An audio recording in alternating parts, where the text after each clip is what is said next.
আমাদের তো আইন আছে, সংবিধান আছে, সেই আইনের প্রয়োগ নেই।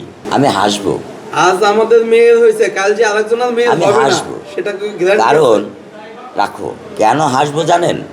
এটা আমাদের দেশের প্রতিদিনের নিয়ত ঘটনা। হারায় যাবে, লাল ফিতার দূরত্বে হারায় যাবে, হারায় যাবে। তবে আমি আবারও কৃতজ্ঞতা স্বীকার করছি, তারা যেভাবে অক্লান্ত পরিশ্রম করে আমার প্রতি, তারা আমার বাচ্চার প্রতি ভালোবাসা দেখে তারা যে আমাকে সময় দিয়েছেন, আমাকে আমার বাচ্চার প্রতি তারা যে আন্তরিকতা দেখিয়েছেন, তারা যেভাবে তাদের টিমগুলোকে মোটিফাই করেছেন, বা আসামিটা 7 মাসও ধরা না পড়তে পারত, কিন্তু তারা মাত্র 7 ঘন্টায় সেটা ধরেছেন। আমি তাদের কাছে কৃতজ্ঞ, আমি বাংলাদেশ প্রশাসনের কাছে কৃতজ্ঞ।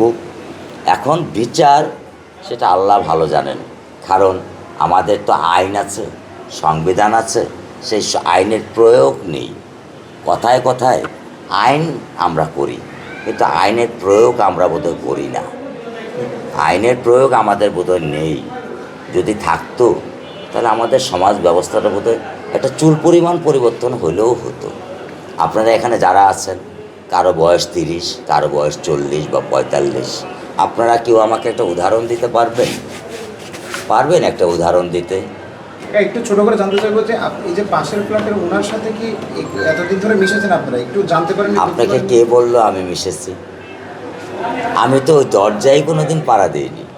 এই পুরো বিল্ডিংয়ের ভিতরে আমি, আমার স্ত্রী, আমার সন্তান কারো বাসায় যায় না। আপনারা একতলা থেকে প্রতিটা দরজায় যা জিজ্ঞেস করেন, আমার কথা বলার প্রয়োজন নেই। আপনারা যা জিজ্ঞেস করেন যে এই পরিবারটা কারোর সাথে মিশে কিনা।